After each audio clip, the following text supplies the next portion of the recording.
well, you can't have this culture. You can't make this. You can't make these images. You can't make this type of thing. Like, Rome seemed to tolerate the Renaissance after a while.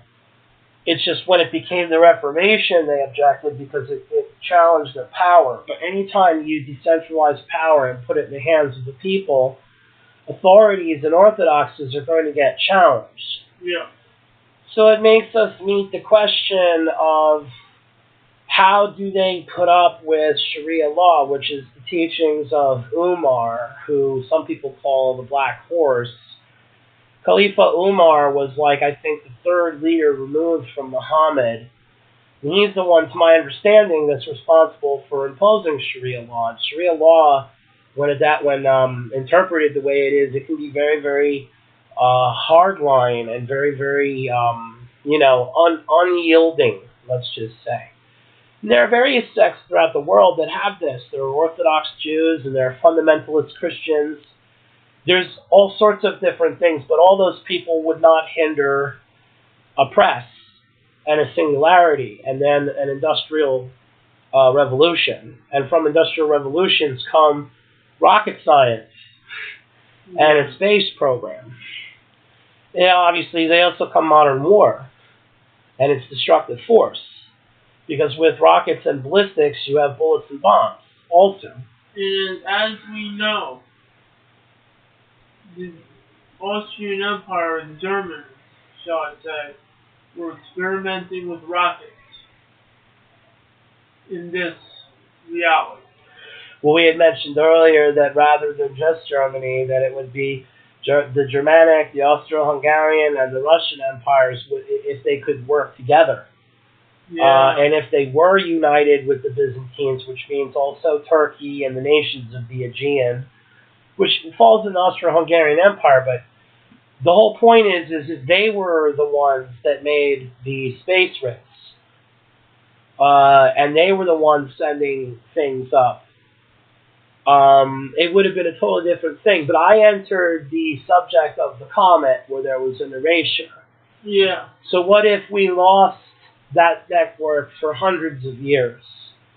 So say it's the year 2568, before the reformation of that Austro-Hungarian Empire puts itself back together after the asteroid struck. So the Eastern Roman Empire, which is in Hong Kong, in this alternate, the Eastern Roman Empire would then recombine, and there would be this whole other age. And who knows what that means for an aggressive Russia, who might have went into Canada looking for resources. Who knows what it would have meant for an alternate Asia, an alternate China. Would they have gone to South America for resources? Because our last show talked about how if they weren't isolationists, they may have formed colonies on the Pacific western coast of the United States. So one battle, one empire, one changing of the Babylonian roster, one piece on the chessboard, like a queen or a king, taken out of order, and the whole game gets redesigned. And that's basically what Spiritus Holographica is all about, is the future that could arise out of a past, an alternate past. So the ultimate lesson we learn is the power of water versus the power of fire. Power of water is the great oceans of the world, but also the acquisition of steam. Fire and steam make singularities. Fire and water make steam, and steam makes singularities. Steam makes industrial revolutions and renaissances and reformations. And these affect both matter and spirit. And war machines are an arm of the singularity.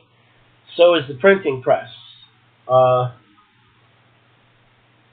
Both are expressed through these elements. Fire makes light, and fire makes steam, but just as easily, there could be a dark age where people forget the mysteries, they forget the data. And you can have that through a dominator, you can have that through a cataclysm, you can have that through a variety of things. But either way, a missing 411 or a dark age of history, an erasure by fire, changes the landscape just as much as any war or assassination could. Because the culture can come and go. Remember that Alexandria didn't just have all those scrolls. They had an infrastructure for maintaining those scrolls. It said specifically they had scribes, they had copiers, they had wise old sages who knew the libraries, who knew where everything was. And when those dominators came, it was just as destructive as the asteroid in our hologram.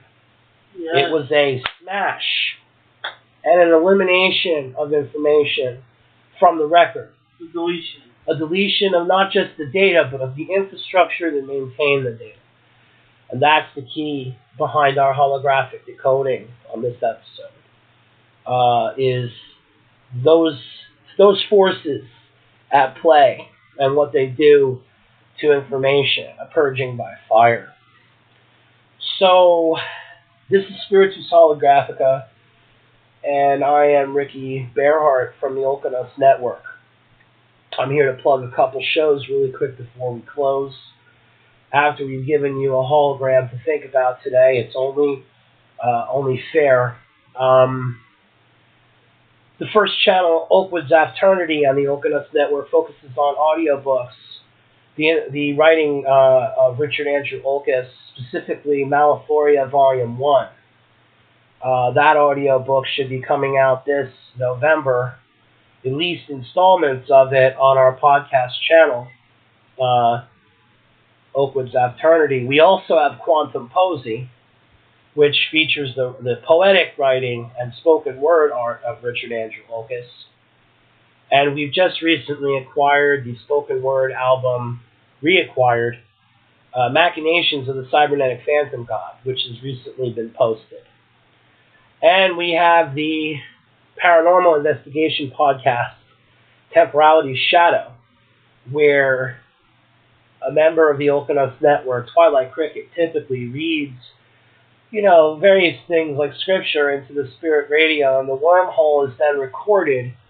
And when you play the slow playback on the podcast, you'll hear occasionally vocal anomalies that show up on the recording. And that's for believers and skeptics to prove. Do you think that there are voices that show up on the recording, or do you think it's just rubbish and superstition? Check out Temporality's Shadow on the Olkanos Network. The Olkanos Network, audiobooks, poetry, spoken word, paranormal investigations, and talk. A creative baptism for every day. Check it out on Spreaker.com, and head over to Amazon Kindle for some books of poetry, and soon to be the first novel by Richard Olkis. Wolfman, and I'm going to plug